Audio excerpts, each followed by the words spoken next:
નમસ્કાર નમસ્કાર નમસ્કાર વિદ્યાર્થી મિત્રો, કેમ છો બધા? મજામાં ને? આપની પોતાની યુટ્યુબ ચેનલ ઓશન જ્ઞાન લાઈવમાં હું ધાર્મિક જ્ઞેય આપનું હાર્દિક હાર્દિક હાર્દિક સ્વાગત કરું છું. વિદ્યાર્થી મિત્રો, આજે તમારા માટે હું એક એવી વસ્તુ લઈને આવ્યો છું. આમ જો, એ વસ્તુ જોયા પછી, એ વસ્તુ માણ્યા પછી તમને આમ જો આનંદ આનંદ ન આવે ને તો મને કહેજો. તમારું દિલ ગાર્ડન ગાર્ડન થઈ જાય. આ એવી વસ્તુ તમારા માટે લઈને આવ્યો છું. હું ખબર છે કે ચેપ્ટર નંબર 1 આપણું ધોરણ 12 ની અંદર અર્થશાસ્ત્રમાં આલેખ, એની અંદર તમને હું એવી વસ્તુ લઈને આવ્યો કે જેટલા આમાં જેટલું લઈને આવ્યો છું ને એ બધી વસ્તુ બોર્ડની પરીક્ષામાં પૂછાઈ ગયેલ છે. પછી એમસીક્યુ હોય, શોર્ટ ક્વેશ્ચન હોય, 2 ગુણના સવાલ હોય, 3 ગુણના હોય, 5 ગુણના હોય. આ બધી જ વસ્તુ બોર્ડની અંદર પૂછાયેલા આ ચેપ્ટરમાંથી જેટલા સવાલ છે ને બધું લઈને આવ્યો. આ સિરીઝ એક આપણે નવી ચાલુ કરી છે. બધા ચેપ્ટરમાંથી હું તમને આપવાનો છું કે કયા કયા સવાલ બોર્ડની પરીક્ષામાં પૂછાયેલા. Section A B with solution આપીશ, સેક્શન સીડીઈ ના માત્ર પ્રશ્ન આપીશ. એ સોલ્યુશન તમને જોતું હોય તો આપણે બ્રહ્માસ્ત્ર બેચમાં જોડાઈ જવાનું છે.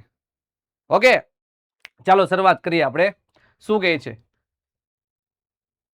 આ ચેપ્ટરમાંથી જે એમસીક્યુ પૂછાયેલા છે એની વાત કરવાની છે. સૌથી પહેલો કે આકૃતિ કયા પ્રકારના વિતરણ માટે દોરવામાં આવે છે? આકૃતિ, જો આકૃતિ કયા પ્રકાર, તો કે આકૃતિ છે એ અસતત પ્રકારના વિતરણ માટે દોરવામાં આવે. કયા શેના માટે? અસતત પ્રકારનું જે વિતરણ છે એના માટે તો કે આકૃતિ દોરવામાં આવે છે. જો અસતત, પેલું અસતત.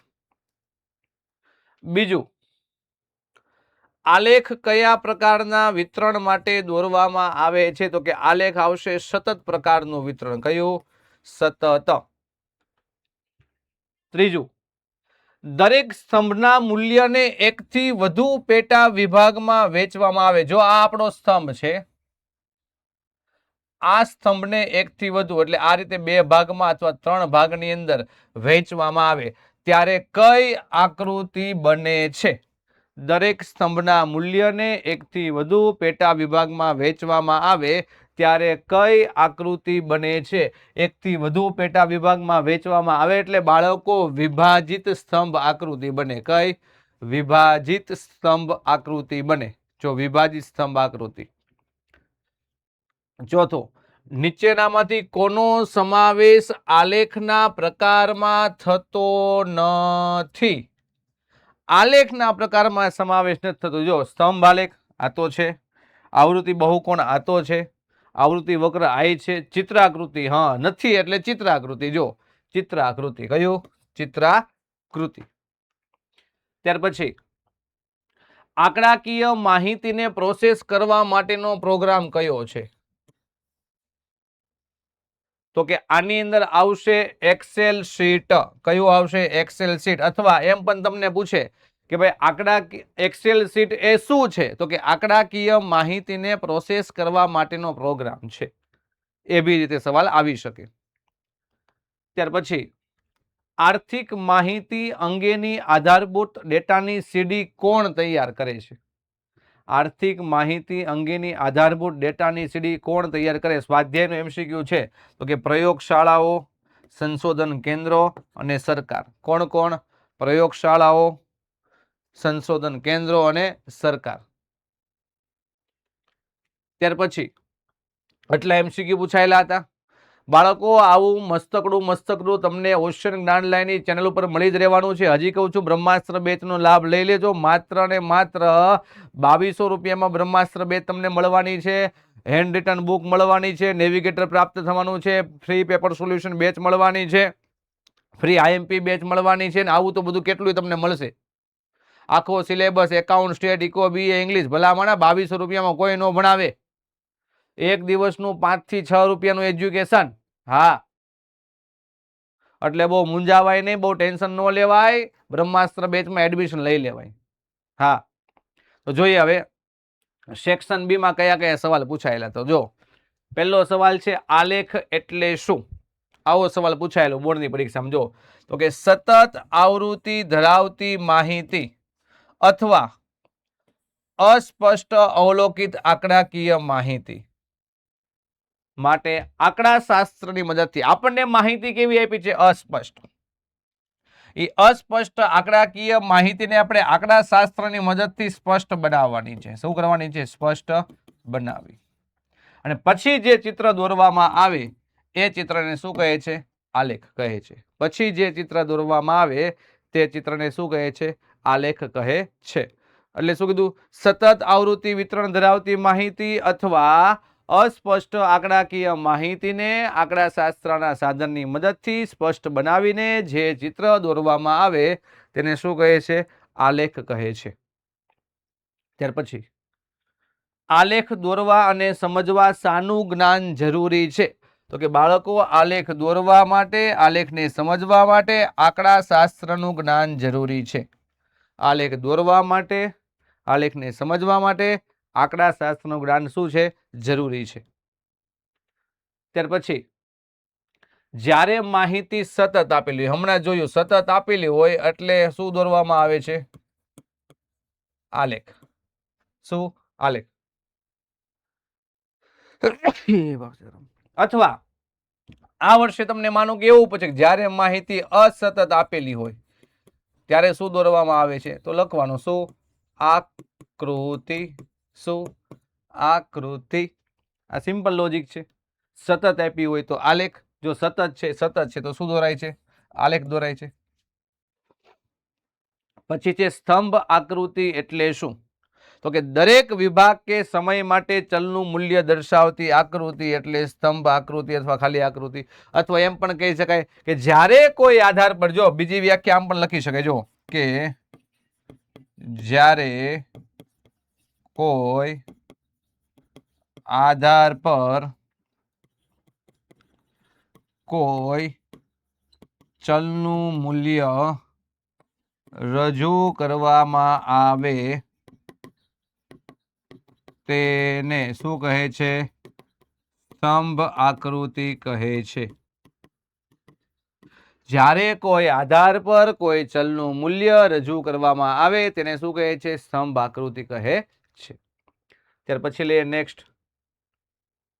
વૃતાંશ આકૃતિ એટલે શું? તો કે કુલ માહિતીના પેટા વિભાગોને, હું એમ કહું ચાલો 30, 20, 10, 40, 30 ને 20, 50 ને આ છે ને 100. જો આ 100 છે ને 100, આને કહેવાય કુલ માહિતી. અને આ બધા એના કેવા મૂલ્ય છે? પેટા મૂલ્યો. આ બધાનો સરવાળો એટલે કેવી માહિતી થઈ? કુલ માહિતી. તો આ કુલ માહિતીના પેટા વિભાગોને, આ પેટા વિભાગોને વર્તુળના અંશના પ્રમાણમાં દર્શાવવામાં આવે તેને શું કહેવાય? વૃતાંશ આકૃતિ કહે છે. કુલ માહિતીના પેટા વિભાગોને વર્તુળના અંશના પ્રમાણમાં દર્શાવવામાં આવે તેને શું કહે છે? વૃતાંશ આકૃતિ કહે છે. ત્યાર પછીનો સવાલ છે વૃતાંશ શોધવાનું સૂત્ર. હું બહુ વિદ્યાર્થીને કહું છું, વિદ્યાર્થી મિત્રો ભૂલ ન કરતા. પેટા મૂલ્ય છેદમાં કુલ મૂલ્ય એને ગુણ્યા 360, અથવા આમ પણ લખી શકો પેટા મૂલ્ય ગુણ્યા 360 છેદમાં કુલ મૂલ્ય. કોઈ બી રીતે લખી શકો, પણ વિદ્યાર્થી મિત્રો ભૂલ શું કરે ખબર છે? અહીંયા જે 360 છે ને એની જગ્યાએ 100 લખે, પણ એ ખોટું પડે. એટલે યાદ રાખજો, વૃતાંશ બરાબર પેટા મૂલ્ય ગુણ્યા 360 છેદમાં કુલ મૂલ્ય. હા, આકૃતિ એટલે શું? સામાન્ય રીતે અવલોકિત માહિતીનું ચિત્ર દ્વારા પ્રતિનિધિત્વ એટલે આકૃતિ. માહિતી આપણને અવલોકન કરીને આપેલી હોય, અથવા એવી પણ વ્યાખ્યા લખી શકીએ. કેવી? તો કે એવી, જો આવી કે કાર્યકારણનો સંબંધ ધરાવતા ચલો વચ્ચેનો સંબંધ રેખાંકિત કરી જે ચિત્ર દોરાય તેને શું કહે છે? આકૃતિ કહે છે. કાર્યકારણનો સંબંધ ધરાવતા ચલો વચ્ચેનો સંબંધ રેખાંકિત કરવાનો છે, પછી જે ચિત્ર દોરવામાં આવે તેને શું કહે છે? આકૃતિ કહે છે. આ 1 ગુણના સવાલ એટલા પૂછાયેલા હતા. 2 ગુણના સવાલ વિદ્યાર્થી મિત્રો તમારે જાતે શોધી લેવાના. ન મળે તો હજી કહું છું બ્રહ્માસ્ત્ર બેચમાં જોડાઈ જાજો. બ્રહ્માસ્ત્ર બેચમાં જોડી જાય તો બધું તમને હેલું હેલું મજા મજા આવ્યા રાખશે. યાદ રાખજો. જો શું કહે છે આની અંદર હવે 2 ગુણના સવાલ. સૌથી પહેલો આલેખના પ્રકાર જણાવો. તો કે આલેખના કેટલા પ્રકાર છે? 3 પ્રકાર છે. 3 પ્રકારના નામ લખી નાખવાના. પછી બીજો છે આકૃતિ અને અર્થશાસ્ત્રમાં આકૃતિ અને આલેખનું મહત્વ જણાવો. આના 6 મુદ્દા છે. 6 મુદ્દા લખવા. 6 મુદ્દા છે. 6 મુદ્દા ઠપકાર દેવાના. પછી આકૃતિના પ્રકાર જણાવો. 6 પ્રકાર છે. 6 પ્રકાર લખવાના. યાદ રાખજો, જેટલા પ્રકાર છે એટલા લખવાના. પછી ઇન્ટરનેટ ઉપયોગ અંગેના ભય સ્થાનો. ઇન્ટરનેટ ઉપયોગ અંગેના ભય સ્થાનો. તો જો આ સવાલ એ તમારી ચોપડીની અંદર આપેલો છે. ઇન્ટરનેટના ઉપયોગો પૂરા થાય એના પછી, ઇન્ટરનેટના ઉપયોગ પૂરા થાય એના પછી આપેલો છે ઇન્ટરનેટ ઉપયોગના ભય સ્થાનો.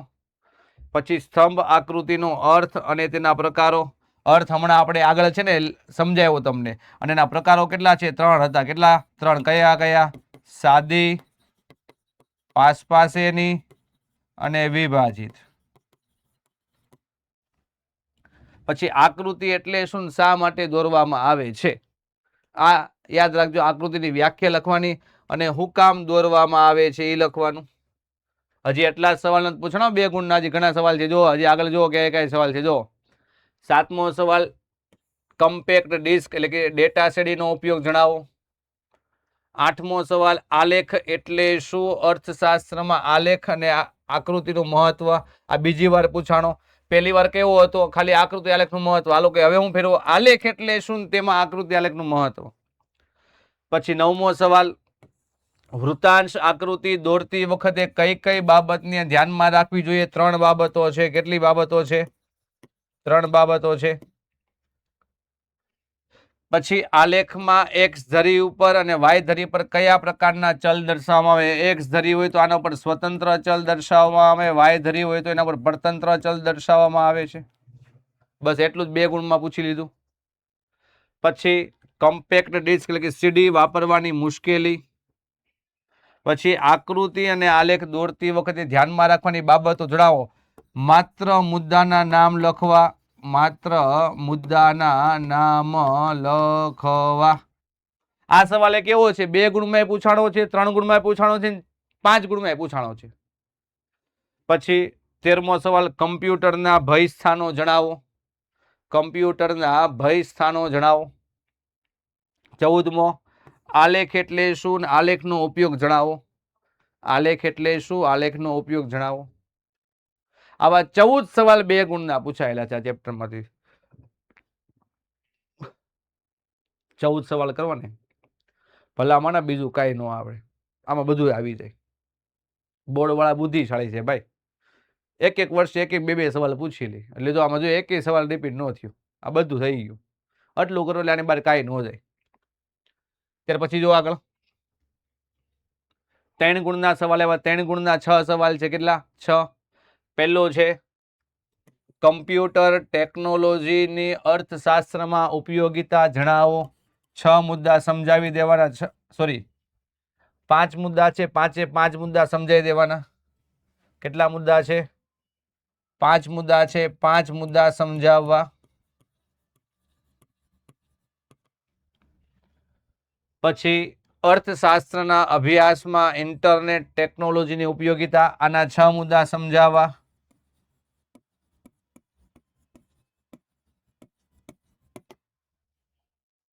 પછી જો હમણાં મેં કીધું કે 2, 3 ને 5 ગુણમાં બધા પૂછાણું તો આકૃતિ અને આલેખ દોરતી વખતે ધ્યાનમાં રાખવાની બાબત જણાવો. 6 મુદ્દા સમજાવવા. પછી જો ઇન્ટરનેટ ને કમ્પ્યુટર ને 2 ગુણમાં પૂછ્યા હતા ને હવે બેન ભેગા કરી નાખ્યા. ભેગા કરીને 3 ગુણમાં પૂછ્યા. જો ભેગા કરીને કેટલા ગુણમાં પૂછ્યા? 3 ગુણમાં. એટલે બંનેના કેટલા મળશે? કમ્પ્યુટર અને ઇન્ટરનેટ આ બંનેના 1.5 ગુણ હશે.